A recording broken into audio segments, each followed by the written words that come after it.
Transcript artist.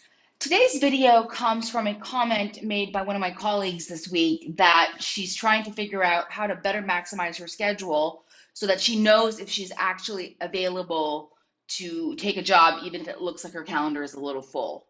I figured out the solution for myself. I figured it out in an analog fashion, and then eventually I figured it out with a digital solution. So I'm going to talk a little bit about how I do that, but this is not about my digital solution, and we'll get into that a little bit later in this presentation.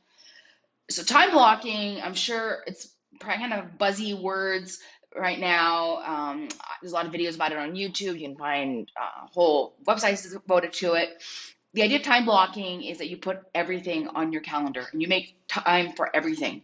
And by doing that, you actually, if you're doing it right, I know that I certainly notice this, you suddenly have more time in your life magically because you're basically holding yourself more accountable. So I'm going to talk about how I do time blocking here in the transcript space to make sure that my schedule is full so that I'm taking all the work that I could possibly be taking, but that I also have time for my own personal things that are coming up and for things that are maybe a surprise, both personally and professionally, if I get an expedite or something like that.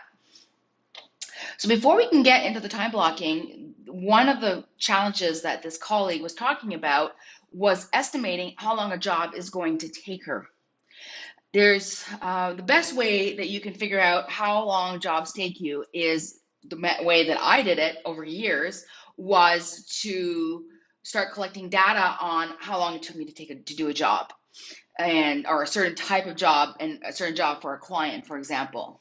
I was in the transcript space for a long time, so that's where I applied it there, but I still brought those principles over to the proofreading and to the scoping that I now do.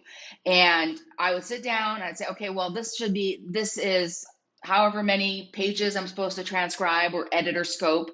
And I would sit down and I would write the time that I started and I would write the time that I ended. And I have people telling me the first thing people say to me, well, that won't work because I'm not going to sit there for 4 hours or however long that would have taken me. I don't have a lot of focus. Every 30 minutes, I have to get on Facebook for 2 seconds to reset my mind. I have to go put the laundry in the dryer. Kids knocking on the door asking what's for lunch. Well, that's all part of how long it takes you to do a job. That took me a long time to get that epiphany that you're not going to be sitting there. If you've got 8 hours of work, you're not going to be sitting there for 8 hours to do it. So you need to be able to factor in that kind of like buffer time to be able to account for all of that extra stuff that's going on in your life besides actually working. And you also have to factor in, you've got to get up and stretch. So I collected a lot of my own data about how long it takes me to do jobs, but there's also recognized industry standards. And I'm saying recognized in the sense that I've been on discussion forums for a long time, like on Facebook, on other bulletin board type websites, or having chats, talking one-on-one with court reporters, with transcriptionists, proofreaders, scopists, and I might even have seen these numbers even in one of the rate surveys recently. But these are fairly well established, and we're just going to talk about those in a minute. And I found that for myself personally, these industry averages ring true for me for the type of jobs that I get and for the for the clients that I have. So I can rely on these averages when I build my calendar out. So we're going to go look at that. So for transcription, I'm not going to go into a lot of transcription because I don't think most people that are watching this today are doing transcription, but it's still part of the space, so I'm going to mention it. Usually it's about a 1-to-6 ratio, and the one is 1 minute, and the second number is the number of pages that you can do in that 1 minute. So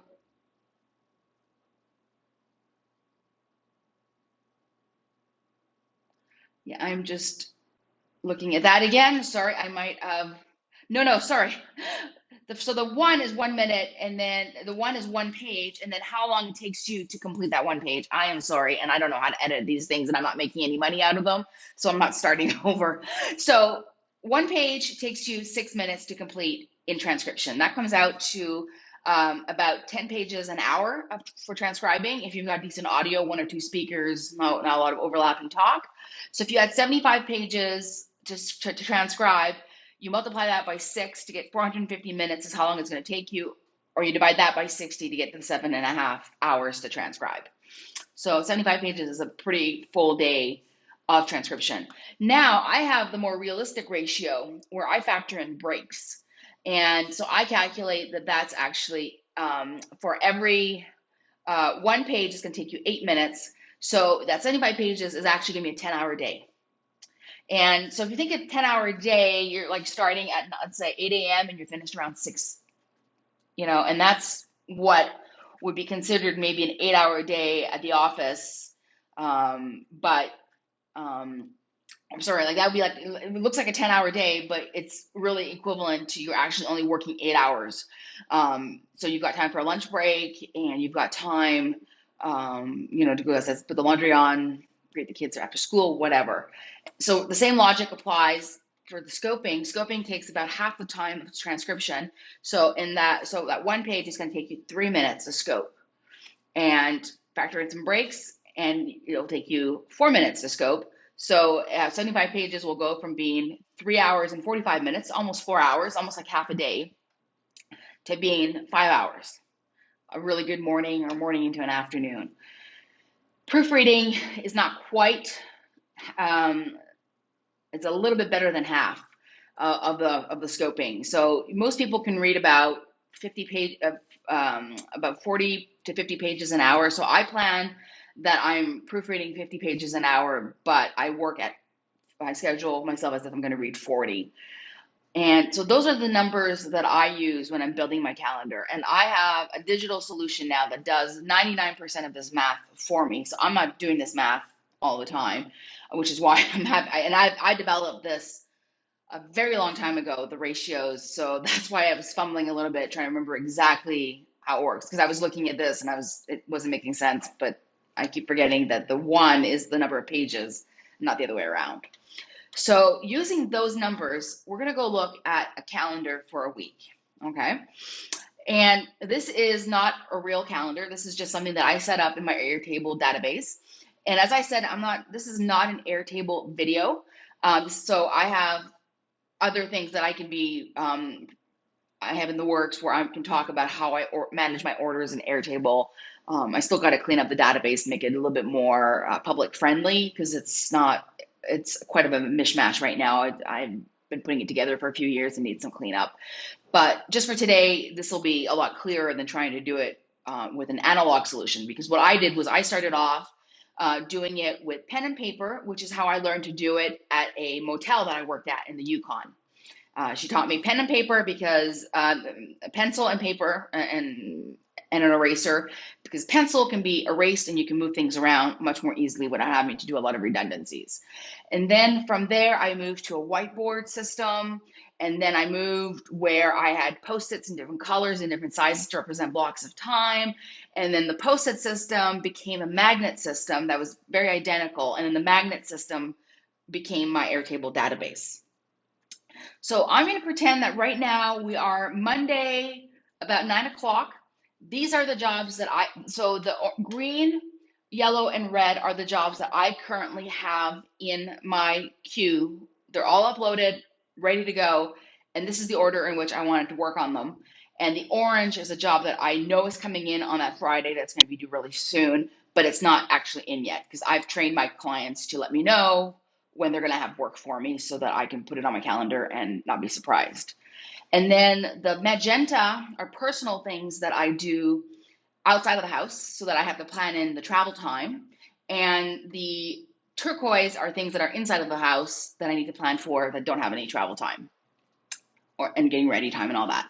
So we're Monday. I've started on this little scoping job here, and then this big monster comes in. I don't want to change my schedule. This might have actually been in orange, because maybe the client said to me, I'm going to get this monster to you Monday morning at some point. And instead of waiting for it to come in, I decided to start on this other job. And then this comes in, and I'm like, I really need to get this on my calendar. So the color coding is green means I have all the time in the world to do this job. And you can see here that this 50 pages of scoping is due the following Monday. So I put that in green, and that tells me I don't even need to be really working on this right now. So, but right now, the way that my calendar is, I would rather just knock it out because I've already started, rather than stopping to work on this big one. And then it's Monday morning. I like to take it slow on Mondays, so I decided that these 200 pages of proofreading that are due on Thursday, I'm going to do those later in the day, maybe even into the evening. And then I have my 300 pages of scoping spread out over 3 days, and to be completed a full day before it's due. So looking at this, you would think that 11 o'clock, let's say, 9:30 on the Monday. Again, I'm working on this 50 pages that I'm no rush on. I've scheduled my 300 page monster, and then I get a WhatsApp from a client saying, "Oh my goodness, I have a real team last minute Wednesday all day. Can you help me?" I think looking at this, your initial thought is if you had just like a monochromatic ordering system, or maybe you have an Excel spreadsheet, you might look at this and say, "Oh, my Wednesday is absolutely full because I can't move any of this stuff. Like I've got every day accounted for. There's no way that I can fit in this real team. What a shame. It's going to be a 300-page day, but fairly easy, good money. Oh, I feel sick to my stomach." No, with this calendar system, you can easily see that you can fit in that real team. So what you're going to do is you're going to say, "Okay, well, this is really not a priority at this point. I'm going to put it aside. I'm going to go finish it on Sunday. I'm going to move it to Sunday, get it way out my schedule, and so I don't have to stare at it. There's no need to have it there." So it comes in. So now it's going to show up on the Sunday, and it's due on the Monday, so there's no problem, but I'm going to turn it to yellow because the deadline's coming up. Now, I will address that a lot of my jobs I turn in at the very last minute. My clients know this. They know that I am very tightly scheduled, and I tell all my new clients that even if I turn it in at the last possible second, it does not reflect their value to me as a client. It's just the way that my calendaring turned out, and most of my clients respect that. If they want it sooner, they'll ask me if it's possible and offer to pay the fee for the earlier service. So now that freed up half of my Monday. Now these pages are due for Thursday. So what I can do, and then this monster isn't due till Friday anyway. So what I'm going to do is, looking at these yellow pages here, they're not due till the end of Sunday anyway.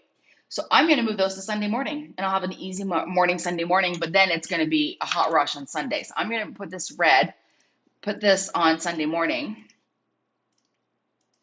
I'm going to go over here. There we go. And then I'll put those 150 pages first thing in the morning, and then these after.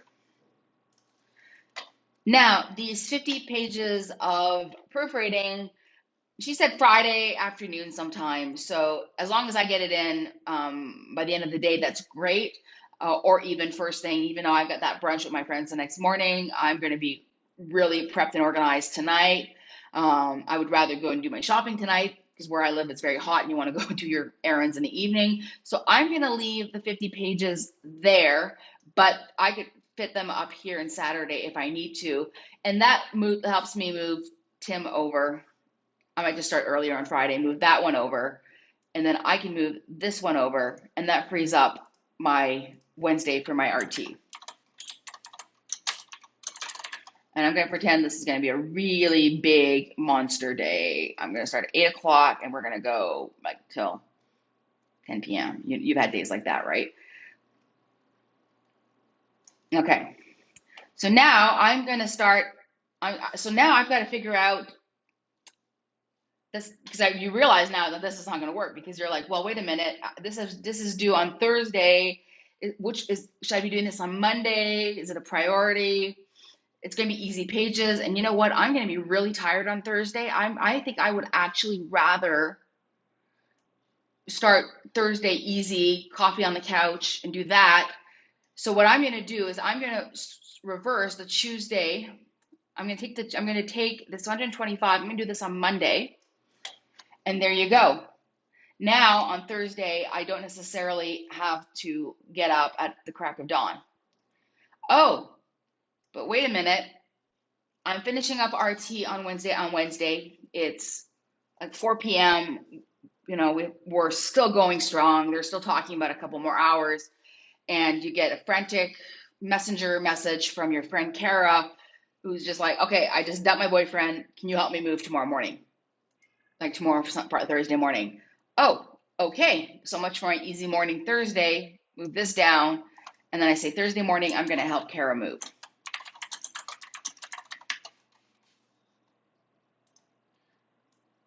And then I can spend, most of the day helping her.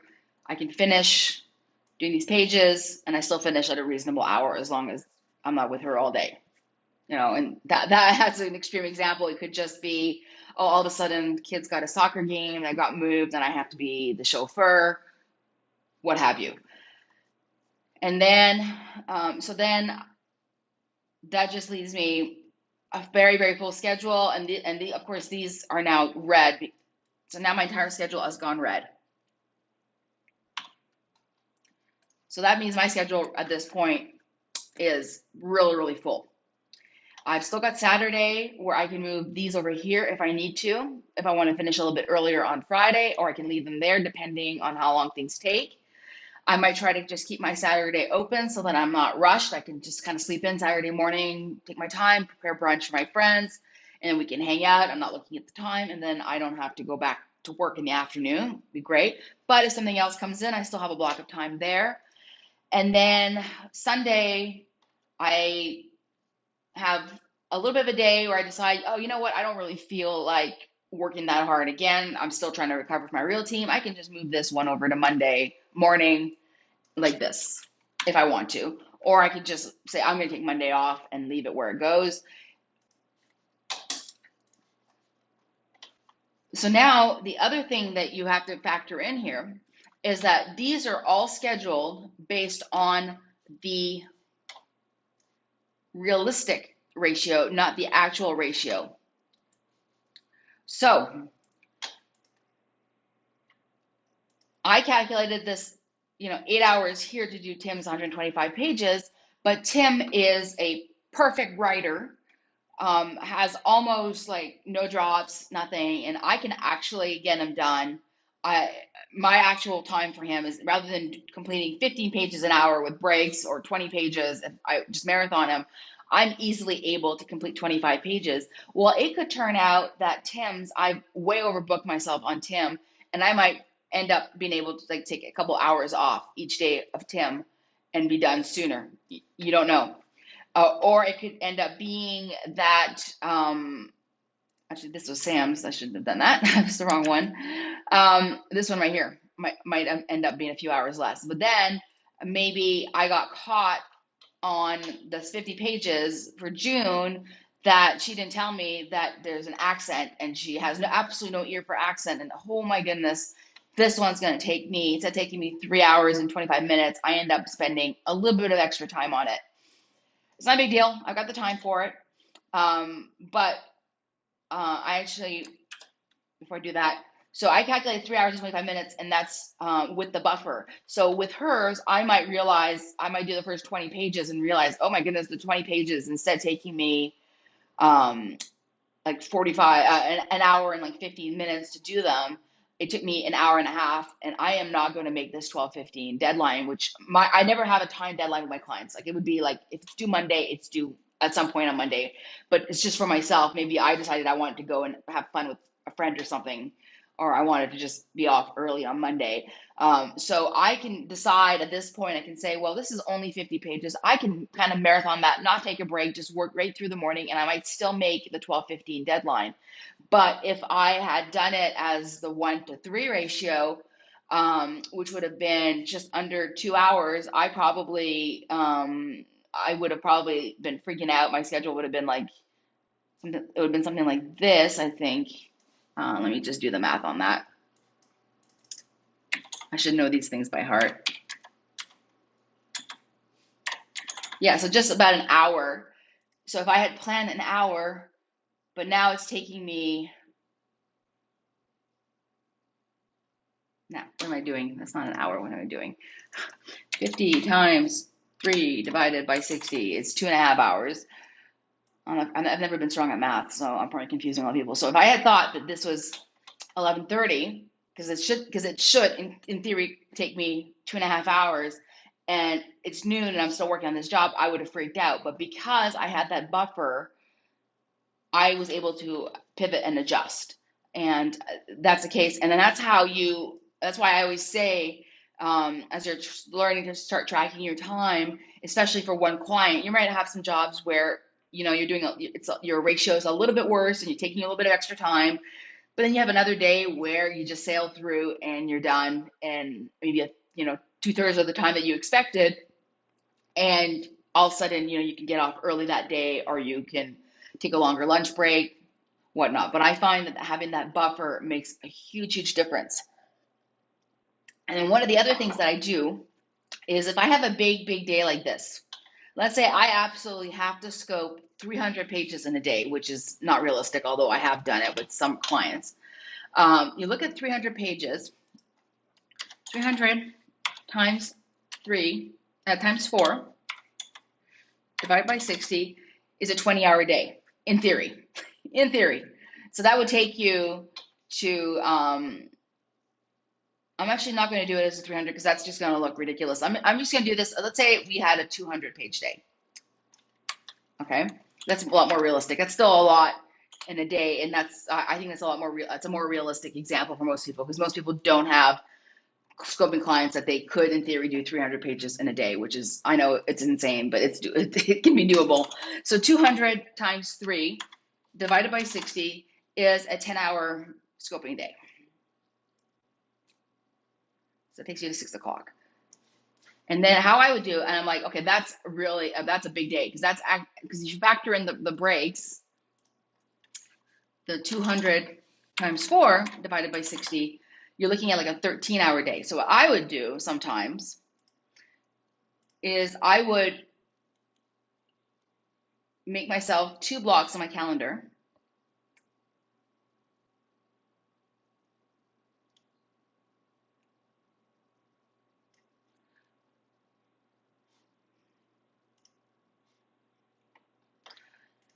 So I would say, okay, I got to do 200 pages today. I start at 8 o'clock. I take my breaks. I stick to my 1-to-4 ratio. I'll be done by 9:15 because I'm French Canadian. I use a 24-hour clock. I'll be done by 9:15. But then I have the other ratio going side by side, telling me, you know what, if you just sit down and you marathon this, you'll be finished by 6 p.m. Well, of course, you're not going to marathon 200 pages.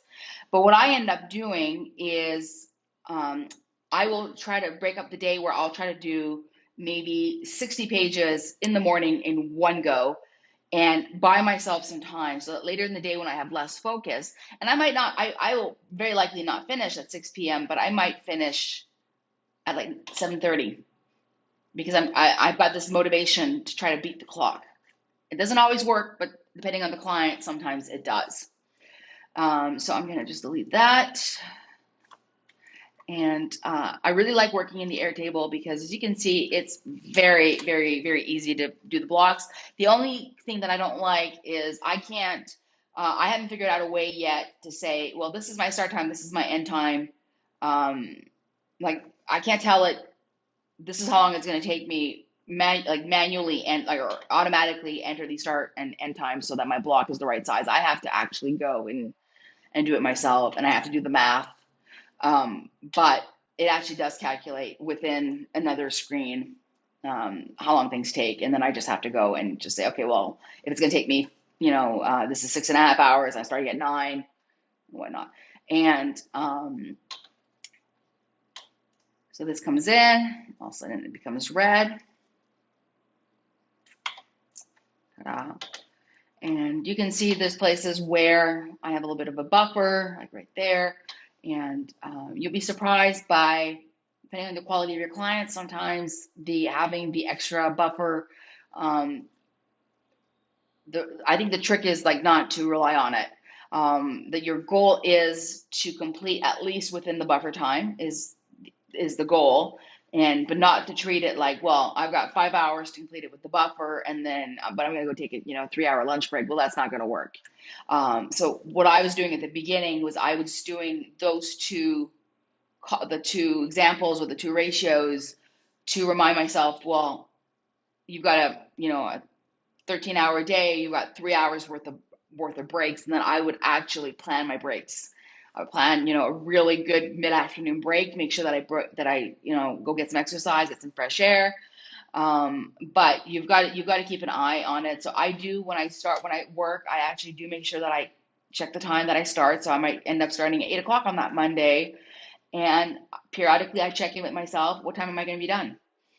And if start to be at 2:30, all of a sudden I'm like, wait a minute, I got really interrupted. I got sidetracked. I got on Facebook with somebody, and now it's saying 5:30. Well, maybe I need to pick up the pace, and I might be able to recoup some of that time if I focus. So as somebody, I don't have the best focus, and it used to drive me nuts, and I used to think, well, there's something wrong with me. I think there might be a little bit of ADHD there. I don't know for sure, but I've noticed that having these visuals really holds me accountable, and it helps me focus. It gives me that motivation to just sit, put on do not disturb mode, and just try to beat the clock. So I hope that was helpful for some of you, and I'm available for questions. If there's any interest in this Airtable, I am thinking about getting it looked at professionally to have a sellable product. But I am going to be looking for investors to do that, because I don't have the skill to build a product like that. So I'm thinking, if I had pre-sales or something to help me pay a developer, deposit or something, that's something that I am thinking about, because I've had a lot of interest in it. But then people see it and they go, oh, this is way overwhelming. And I know it doesn't need to be that overwhelming. So that is something that I would like to see if there's any interest, if people would be interested in doing it, and then I'll know if it's worth the investment to get it done for people. So thank you very much for watching, and I will be back with some more videos in the future. No regularity, because again, I don't make any money at this, but I'm hoping to share the knowledge and share the wisdom. I've been in this space a long time. Take care.